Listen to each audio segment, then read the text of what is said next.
A peaceful family sailing trip off the coast of Maine turns into every wife's worst nightmare when her husband of 12 years vanishes without a trace during calm waters and perfect weather conditions, leaving her stranded and desperate for answers. But 8 months later, while cleaning out their shared storage unit, she opens a locked box hidden behind old sailing equipment, and what she discovers inside makes her blood run cold, revealing a calculated deception that would shatter everything she thought she knew about the man she married. Victoria Hartman had always trusted the ocean. Growing up in coastal New Hampshire, she learned to sail before she could properly ride a bicycle. The rhythmic motion of waves beneath a hull felt more natural to her than solid ground. When she met Daniel at a sailing club regatta 15 years ago, their shared passion for the water seemed like destiny calling. Daniel appeared to be everything Victoria had dreamed of in a partner. An experienced sailor with his own 30-foot sailboat named Second Chances, he possessed that rare combination of confidence and gentleness that made her feel both protected and free. Their courtship unfolded across countless weekends on the water, exploring hidden coves along the New England coast. After 3 years of dating, Daniel proposed during a sunset sail near Bar Harbor. Victoria said yes without hesitation, convinced she had found her soulmate. Their wedding took place on a beautiful September afternoon, with the ceremony held right on the dock where they first met. 12 years of marriage had been largely blissful. They built a comfortable life together in Portland, Maine. Victoria worked as a marine biologist at the local aquarium, while Daniel ran a successful boat repair business. Their weekends were dedicated to sailing, and they had explored virtually every harbor from Nova Scotia to Cape Cod. The couple had developed their sailing routine to near perfection. Victoria handled navigation and weather monitoring, while Daniel managed the mechanical aspects and boat maintenance. They communicated wordlessly on the water, anticipating each other's movements with the precision of synchronized dancers. Their friends often commented on how perfectly matched they seemed. Victoria and Daniel appeared to share everything: dreams, fears, and an unwavering trust in each other. Victoria never questioned Daniel's devotion or commitment. He had never given her reason to doubt. On the morning of June 14th, they prepared for what seemed like another routine sailing adventure. The weather forecast promised ideal conditions: light winds, clear skies, and calm seas. They planned to sail to a secluded island about 20 miles offshore, camp for 2 nights, and return refreshed and reconnected. Victoria packed their usual supplies while Daniel performed his standard pre-departure checks on Second Chances. Everything appeared normal. Daniel seemed relaxed and cheerful, joking about finally having time to read the sailing magazine he'd been carrying around for weeks. They departed Portland Harbor at 9:30 in the morning, waving goodbye to familiar faces at the marina. The sun painted the water in brilliant shades of blue and gold. Victoria felt that familiar sense of peace wash over her as land disappeared behind them. For the first few hours, the sailing trip unfolded exactly as planned. They made excellent time with steady winds filling their sails. Victoria monitored their GPS coordinates while Daniel adjusted their course to avoid a few scattered lobster traps. They shared sandwiches and talked about plans for renovating their kitchen. Nothing about that morning suggested tragedy was approaching. Victoria would replay those peaceful hours countless times in the months that followed, searching for signs she might have missed, clues that could have warned her about what was coming. By early afternoon, they had reached their destination, a small, uninhabited island with a protected cove perfect for anchoring. Daniel dropped anchor in about 15 feet of water while Victoria secured loose items on deck. The island's rocky shoreline and small beach looked exactly as they remembered from previous visits. They spent an hour setting up their tent on the beach and organizing their camping supplies. Daniel appeared completely normal, even playful, chasing Victoria around their campsite and laughing when she splashed him with water from their freshwater containers. Around 4 o'clock in the afternoon, Daniel suggested they take the boat out for a short afternoon sail before dinner.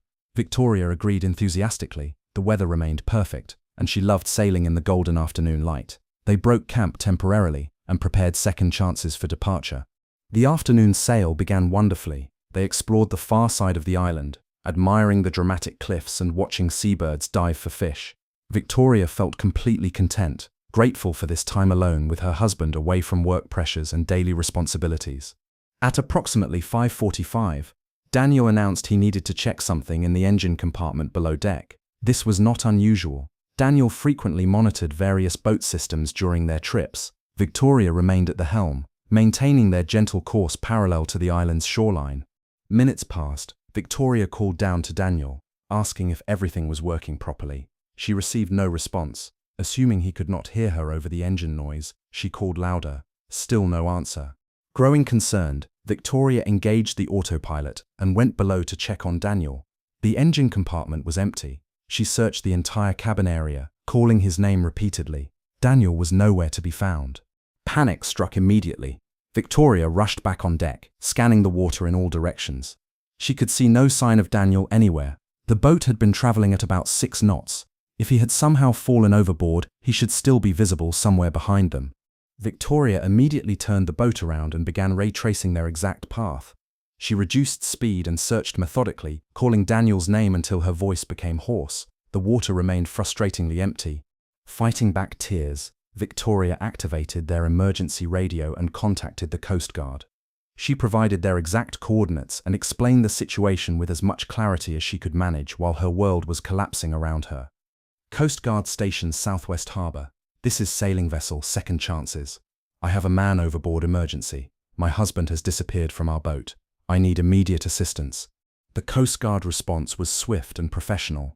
Within minutes, Victoria was connected with a rescue coordinator who gathered detailed information about Daniel's disappearance, their boat's specifications, and current weather conditions. 2 Coast Guard cutters were dispatched to Victoria's location, along with a helicopter equipped for search and rescue operations. Victoria was instructed to remain in the area and continue her own search while professional help was en route. For the next 6 hours, Victoria participated in an intensive search operation. Coast Guard vessels crisscrossed the water in expanding patterns, while the helicopter swept overhead with powerful searchlights as darkness fell. Victoria provided detailed information about Daniel's swimming ability, what he was wearing, and exactly when she had last seen him. Despite perfect weather conditions and excellent visibility, the search produced no results. Daniel had vanished as completely as if he had never existed. The Coast Guard expanded their search area throughout the night, bringing in additional resources and expertise. Victoria spent that night anchored near the search area, refusing Coast Guard offers to escort her back to port. She could not bear the thought of abandoning Daniel if he was somehow still alive in the water. She maintained a constant radio watch and continued scanning the horizon with binoculars. The official search operation continued for 5 days, covering over 200 square miles of ocean. Coast Guard investigators interviewed Victoria extensively, documenting every detail of their sailing trip and Daniel's disappearance.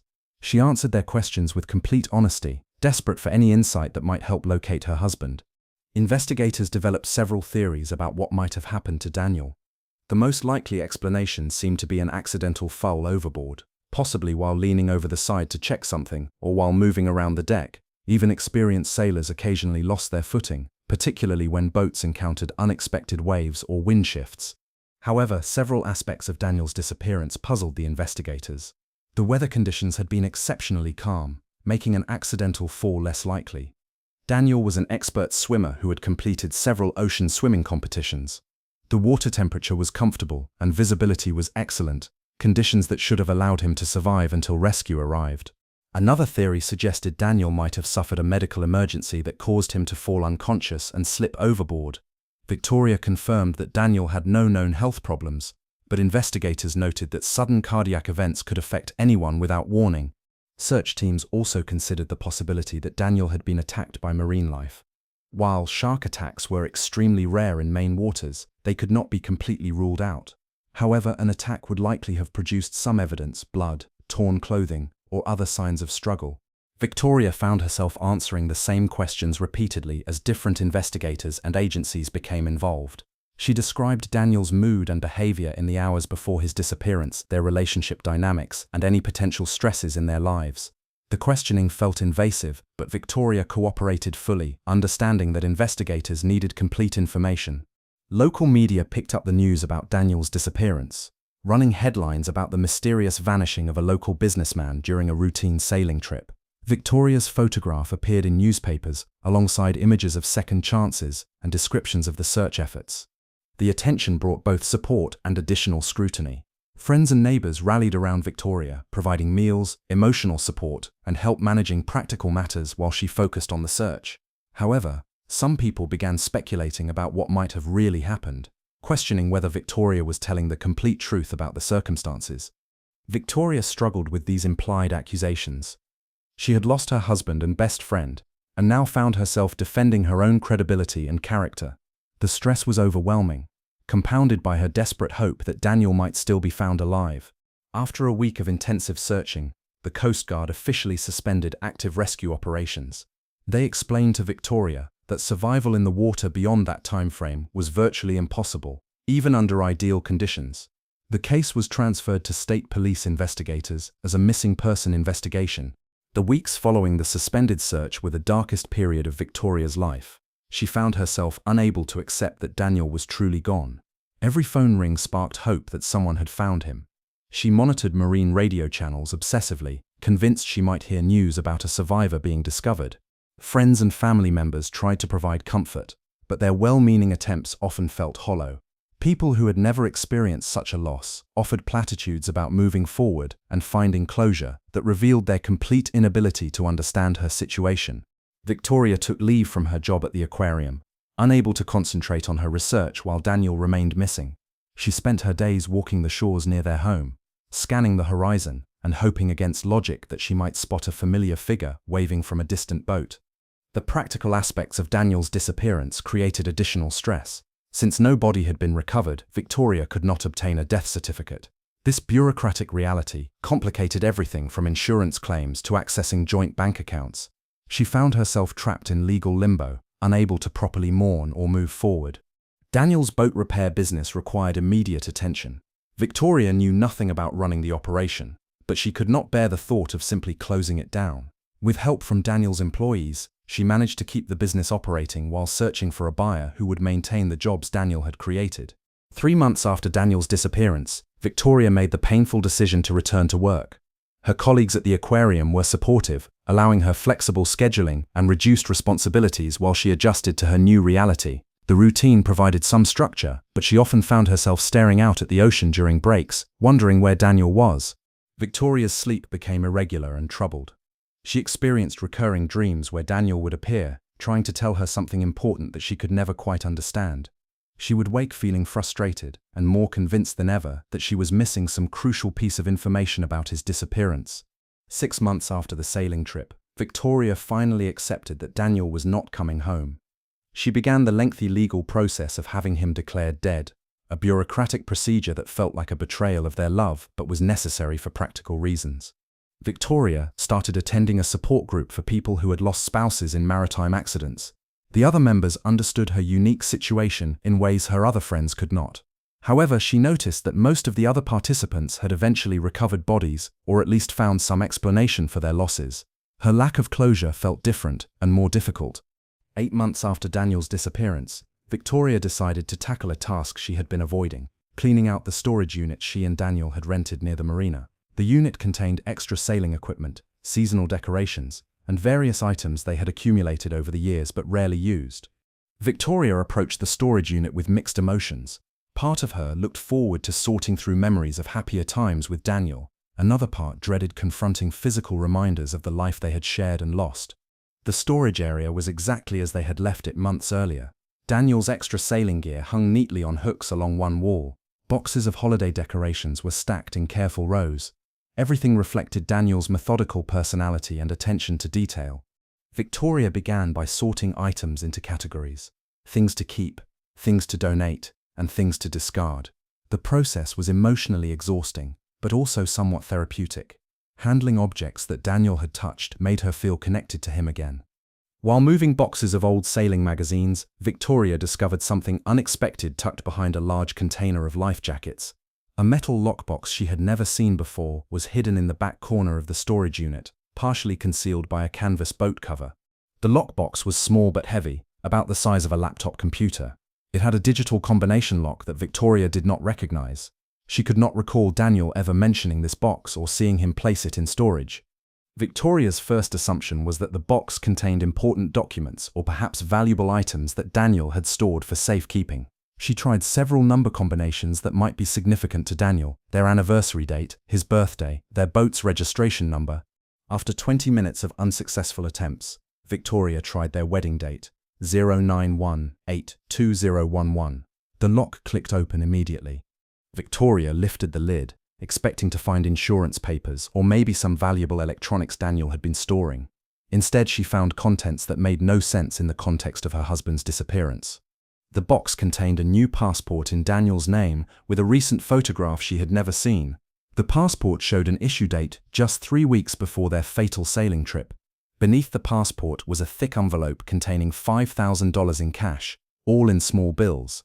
Victoria's hands began shaking as she continued examining the box's contents. She found a detailed map of the Caribbean islands, with several locations marked in Daniel's handwriting. There were brochures for boat rental companies in Barbados and the British Virgin Islands. At the bottom of the box, Victoria discovered something that made her gasp audibly: a second cell phone she had never seen before. The phone was fully charged, suggesting someone had been maintaining it recently. With trembling fingers, Victoria powered on the device. The phone's contact list contained only 3 entries, all with first names she did not recognize: Miguel, Antonio, and Carmen. The text message history showed conversations planning boat purchases, discussing island property rentals, and coordinating travel arrangements. Victoria scrolled through months of messages, slowly realizing their implications. Daniel had been planning an elaborate disappearance for at least 6 months before their sailing trip. He had been communicating with people who were apparently helping him establish a new identity in another location. Victoria spent the next several hours in the storage unit, examining every item in the lockbox while her understanding of Daniel's character completely collapsed. The evidence painted a clear picture of calculated deception that stretched back much further than she had initially realized. The text messages revealed Daniel's detailed planning process. He had researched methods for disappearing at sea without leaving traces. He had established connections with people who specialized in creating false identities and helping individuals start new lives in different countries. Most devastating were messages discussing Victoria herself. Daniel had written about needing to eliminate complications from his old life. He referred to their marriage as an arrangement that had served its purpose and discussed the best timing for implementing his escape plan. Victoria discovered that Daniel had been systematically draining their joint savings accounts for months, transferring small amounts to accounts she knew nothing about. The boat repair business had been used to launder money through fake transactions and inflated invoicing schemes. Further investigation revealed Daniel's true motivation for disappearing. He had been involved in insurance fraud through his business, selling stolen boat parts and filing false claims for repairs that were never performed. Federal investigators were apparently closing in on his activities, making escape his only option to avoid prosecution. The elaborate sailing trip had been Daniel's cover for implementing his disappearance plan. He had arranged for Confederates to pick him up from a predetermined location while Victoria was distracted below deck. The timing had been carefully calculated to give him maximum opportunity to reach his rendezvous point. Victoria realized that Daniel's suggestion to check the engine compartment had been his exit signal. While she remained at the helm, he had probably slipped overboard with waterproof containers holding essential supplies and swum to a small boat waiting just out of her sight range.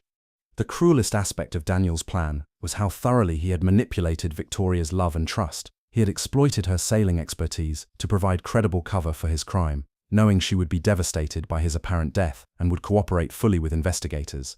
Victoria's hands shook as she scrolled through final text messages sent just days before their sailing trip. Daniel had confirmed pickup coordinates and timing with his accomplices. He had even joked about his wife's useful innocence in making his plan believable. The phone's photo gallery contained pictures Daniel had taken secretly around their home and boat, apparently documenting valuables and equipment he planned to claim in future insurance fraud schemes. Victoria realized that Daniel had been treating their entire marriage as an extended business operation. Victoria immediately contacted both the Coast Guard and state police investigators, providing them with complete access to Daniel's lockbox and its contents. The evidence transformed their missing person case into an active fraud investigation with federal implications. Within weeks, investigators had traced Daniel's financial activities and identified his accomplices. The network of individuals helping people fake their deaths and assume new identities had been operating across multiple states, with Daniel being one of their most elaborate cases. Federal agents worked with international law enforcement to track Daniel's likely destination in the Caribbean. While they could not guarantee his capture, Victoria finally had answers about what had really happened during their sailing trip. The revelation brought Victoria a complex mixture of relief and devastation. Learning that Daniel was alive eliminated the grief she had been carrying about his death. However, discovering the calculated nature of his betrayal created an entirely different kind of emotional trauma. Victoria filed for divorce immediately, working with attorneys to recover as much of their stolen assets as possible. Daniel's boat repair business was seized by federal investigators as evidence in their fraud case. Victoria cooperated fully with law enforcement, hoping to help them prevent other families from experiencing similar deceptions. The support group that had helped Victoria cope with Daniel's apparent death now helped her process the unique trauma of discovering she had been married to someone who was essentially a stranger. Other members shared their own experiences with betrayal and deception, helping Victoria understand she was not alone. Victoria eventually returned to full-time work at the aquarium, finding purpose in her research and education programs. She discovered that her experience with deception had given her valuable insights into human behavior that enhanced her ability to help others facing similar challenges.